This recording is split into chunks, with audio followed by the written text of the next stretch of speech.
से जल्दी विनाश हो जाए। अगर कंस जैसे पापी व्यक्ति के पास कुछ पुण्य कर्म रहे तो उसके विनाश होने में देर लगेगी। इसलिए नारद मुनि ने सोचा, देवताओं ने सोचा कि कंस को क्या करो और अधिक पाप करने लगाओ ताकि उसका पाप का घड़ा जल्दी भरे और भगवान जल्दी अवतार लें। इसलिए भी जो है नारद जी ने ऐसा कर्म किया। तो कंस ने जो है पहले पुत्र का वध किया। इस प्रकार 6 पुत्रों का वध करता है कंस, और 7वां पुत्र यानी 7वां गर्भ स्वयं भगवान बलराम जी उस गर्भ के अंदर आते हैं और योग माया के प्रभाव से देवकी का 7वां गर्भ रोहिणी के गर्भ में स्थानांतरित किया जाता है। इसीलिए बलराम जी का एक नाम है संकर्षण, आकर्षित किया। देवकी के गर्भ से रोहिणी के गर्भ में बलदेव जी को आकर्षित करके ले गई योग माया, इसीलिए बलराम जी का एक नाम संकर्षण भी है। तो 7वां गर्भ इस प्रकार बलराम जी के रूप में प्रकटित हुए और मथुरा में कंस के सामने यही समाचार पहुंचा कि देवकी का जो 7वां गर्भ है वह नष्ट हो गया है। और इस प्रकार फिर द्वापर युग के अंत में भगवान कृष्ण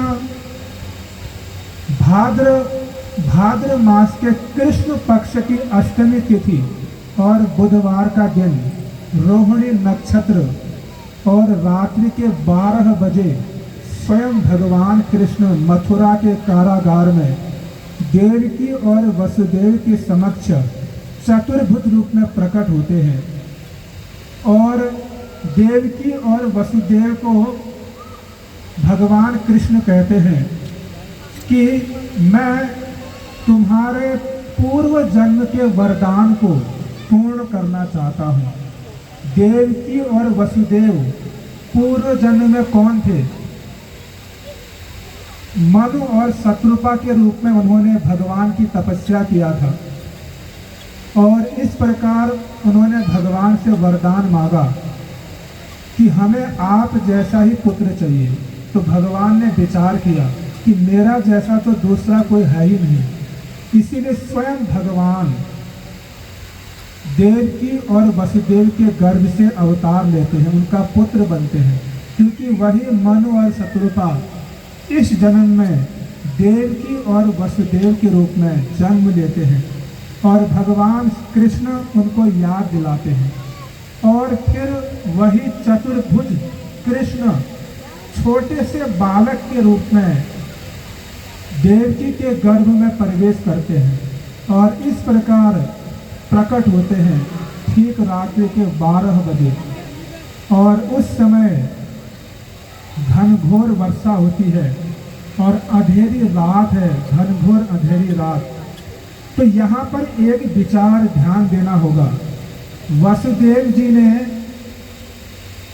वसुदेव जी को भगवान कृष्ण ने कहा कि मुझे आप गोकुल पहुँचा के आना।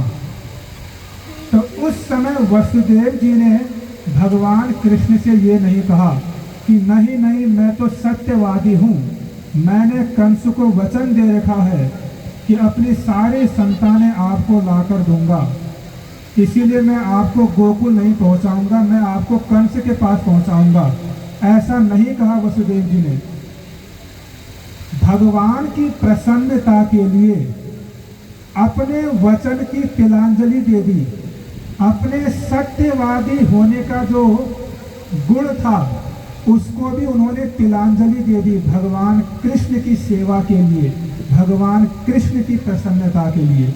इसी को वास्तव में शुद्ध भक्ति कहते हैं। भगवान की प्रसन्नता के लिए कुछ भी करना पड़े वही धर्म है। अगर भगवान प्रसन्न नहीं है और आप धर्म का पालन कर रहे हैं, वो आपके लिए अधर्म है। इसीलिए कर्ण के अंदर दान का गुण था, लेकिन भगवान से ईर्ष्या करता था, इसीलिए कंस का वह गुण भी क्या है, अधर्म बन गया। रावण के अंदर बहुत बड़ा ज्ञान था, ज्ञान का गुण था, लेकिन भगवान राम से द्वेष करता था, तो उसका ज्ञान भी क्या हो गया, अधर्म हो गया। इसीलिए वास्तविक धर्म वही धर्म है जिससे भगवान प्रसन्न होते हैं। भगवान की प्रसन्नता में ही हमारी प्रसन्नता होनी चाहिए। इसी को धर्म कहते हैं, इसी को भक्ति कहते हैं। और वसुदेव जी ने भगवान की आज्ञा का पालन किया। जैसे भगवान बालक के रूप में प्रकट हुए तो छोटे से टोकरी में बिठाकर वसुदेव जी ने कृष्ण को अपने हाथों में लिया और अपने हाथों में पकड़कर टोकरी में डाला। तो उस समय उनके हाथ और पैरों की जो बेड़ियां हैं वो खुल जाती हैं। क्या हो जाती हैं? खुल जाती हैं। कितने लोगों को पता है कि उनके हाथ और पैर में बेड़ियां बंधी हुई थी? और जैसे भगवान कृष्ण को अपने गोद में उठाया तो उनके हाथ और पैर की बेड़ियां क्या हो गई? खुल जाती हैं। तो हमारे आचार्य हरिसूरी जी प्रश्न उठाते हैं कि जब भगवान कृष्ण को अपने गोदी में उठाया तो उनके हाथ पैरों की बेड़ियां क्यों खुल गई? इसके लिए हरिसूरी जी कहते हैं कि अगर हम भगवान कृष्ण को स्वीकार करेंगे तो हमारा जो माया का बंधन है वो क्या हो जाएगा? खुल जाएगा। यानी जो हाथ पैरों में माया का बंधन बेड़ियां जकड़ी हुई हैं, अगर भगवान कृष्ण को हम स्वीकार कर लेंगे तो हमारा ये बंधन क्या हो जाएगा? आसानी से टूट जाएगा, खुल जाएगा। इसका ये भाव व्यक्त करते हैं हमारे आचार्य। तो इसके पश्चात टोकरी में रखकर अपने सिर पर रखकर कारागार से बाहर निकलते हैं। और जब बाहर निकलते हैं तो घनघोर वर्षा होती है। क्या होती है? घनघोर वर्षा। तो ये बरसात क्यों हो रही है? इसके लिए आचार्य गण कहते हैं लगभग 10 कारण इसके बताते हैं। हम इसका वर्णन विस्तार से नहीं करेंगे, केवल 2 कारण हम बताएंगे कि वर्षा क्यों हो रही है। पहला जो कारण है वो बताया गया कि घनघोर वर्षा इसीलिए हुई ताकि कोई अन्य लोग बाहर ना निकले। अगर वर्षा होगी तो कोई बाहर नहीं निकलेगा, स्वाभाविक बात है। ऊपर से घनघोर वर्षा होगी तो ताकि वसुदेव जी को जाने में कोई असुविधा नहीं होगी, क्योंकि कोई दूसरा व्यक्ति उनको नहीं देख पाएगा, इसलिए भी वर्षा हो रही है। और वर्षा क्यों हो रही है? जब भगवान का जन्म होता है तो क्या होता है? मंदिरों में अभिषेक होता है। क्या होता है? अभिषेक। तो बादलों ने सोचा कि इस समय तो भगवान का जन्म हुआ है कारागार में और इनका अभिषेक करने वाला कोई है ही नहीं, इसलिए बादलों ने क्या किया? घनघोर वर्षा करके भगवान कृष्ण का अभिषेक कर दिया। क्या कर दिया? अभिषेक कर दिया। अब यहाँ पर हरिसूरी जी एक विचार बताते हैं कि जब वर्षा होती है तो कुछ जल की धाराएं भगवान कृष्ण के अंग पर स्पर्श कर रही हैं। भगवान श्री कृष्ण के अंग से स्पर्श करती है कुछ बरसात की धारा, लेकिन कुछ बरसात की बूंदें दूर गिर रही है, वसुदेव जी से दूर गिर रही है। वो भगवान कृष्ण के अंगों को स्पर्श नहीं कर रही है।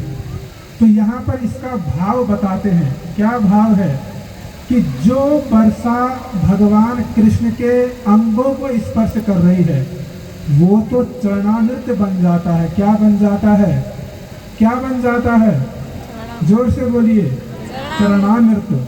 कितना धन्य है वह वर्षा जो भगवान कृष्ण के श्री अंगों को स्पर्श कर रही है और चरणानृत्य का रूप स्वीकार करती है, चरणानृत्य के रूप में बदल जाती है।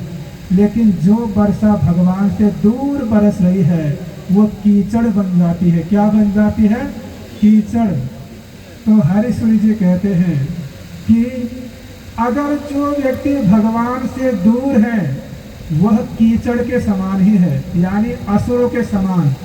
कंस जैसे लोग कीचड़ के समान है, भगवान से दूर रहते हैं, और जो भगवान के संपर्क में रहते हैं वो चरणामृत के समान है। किसके समान है?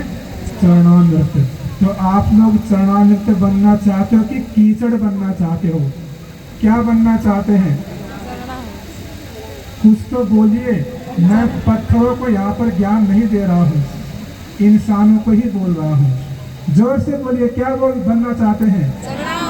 चरणामृत बनना चाहते हैं। अगर चरणामृत बनना चाहते हो तो भगवान कृष्ण से जुड़ना पड़ेगा। भगवान कृष्ण से जुड़ने का उपाय क्या है? भगवान का नामों का जप, भगवान के नामों का कीर्तन। अगर हम ये करते हैं